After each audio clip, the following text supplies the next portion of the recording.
আসসালামু আলাইকুম প্রিয় মেকানিক ভাইরা, দেখুন আমার এই কাটিং মেশিনের শার্পিং বেলটা বারবার এরকম উপরে উঠে যাইতেছে, শান হচ্ছে না। তো আজকে দেখাবো এরকম হলে কিভাবে সমাধান করবেন। তো দেখুন আমাদের যে পুলিটা আছে, পুলিটা অনেক ড্যামেজ হয়ে গেছে। আমাদের কাটিং মেশিনে প্রায় সময় পুলি ড্যামেজ হয়ে যায়, সেটার জন্য আমরা অনেকে মেকানিকের কাছে দৌড়াই। তো আজকে দেখাবো কিভাবে নিজে নিজেই এটার সমাধান করতে পারবেন। তো এটার জন্য সর্বপ্রথম আমরা নাইফটা খুলে নিব।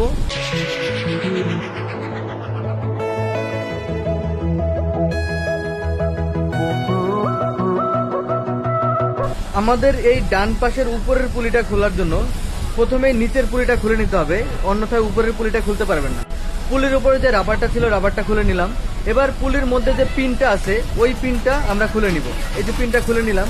এখন নিচের পুলিটা বের করার পরে আমরা উপরের পুলিটাও এখন খুলতে পারবো। দেখুন আমাদের এই পুলিটা অনেকটা ড্যামেজ হয়ে গেছে, ড্যামেজ হওয়ার কারণে এটা গজাগজি করতেছে। তো এখন আমরা এটা চেঞ্জ করে দিব। আমাদের নিচের পুলিটা মোটামুটি ড্যামেজ হয়েছে, আমরা দুইটা পুলি চেঞ্জ করে দিব। আপনারা চেষ্টা করবেন এরকম একটা পিন কিনে আনার জন্য। যদি এরকম পিন না থাকে তাহলে আপনারা রিপিটও লাগাইতে পারেন। আমরা প্রথমে উপরের পুলিটা লাগাবো। আমাদের কিনা যে পিনটা আছে, পিনটার মাথাটা অনেকটা মোটা থাকে। আমরা হয়তো গ্রাইন্ডিং দিয়ে হালকা ঘষে দিব, নয়তো প্লাস দিয়ে একটু চাপ দিয়ে চিকন করে নেব, যাতে আমরা সহজেই পুলিটার মধ্যে লাগাইতে পারি। পিনটা খুব ভালোভাবে লাগাবেন যেন উপর দিয়ে খুলে না আসে। পিনটা যদি ভালোভাবে টাইট না থাকে তাহলে পুলিটা খুব দ্রুত ড্যামেজ হয়ে যেতে পারে। তাই পিনটা লাগানোর সময় একটু শক্তপোক্তভাবে লাগাবেন। এবার আমরা নিচের পুলিটা লাগাবো।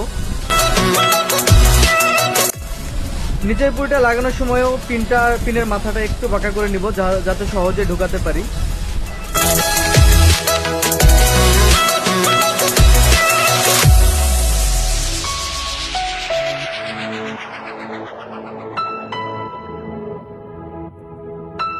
পুলির উপরে যে রাবারটা থাকে সেই পুলি রাবারটা লাগাবো।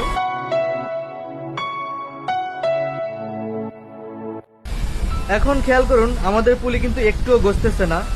আমি চেষ্টা করি আপনাদেরকে অল্প সময় ভালো কিছু শেখানোর জন্য, যে কারণে আমি লম্বা করি না ভিডিওগুলো এডিটিং করে ছোট করি এবং গুরুত্বপূর্ণ বিষয়গুলো আপনাদেরকে খুব সহজেই দেখাই।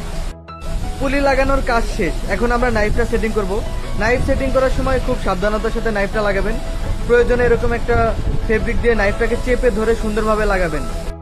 পুলি চেঞ্জ করা হয়ে গেছে, এখন আমরা মেশিনটাকে চালিয়ে দেখবো ঠিক আছে কিনা। ভিডিওটি ভালো লাগলে একটা লাইক দিবেন, আপনার মূল্যবান মতামত কমেন্ট করে জানাবেন। আপনাদের কমেন্ট করতে আমার ভালো লাগে। ভালো থাকবেন, সুস্থ থাকবেন, আল্লাহ হাফেজ।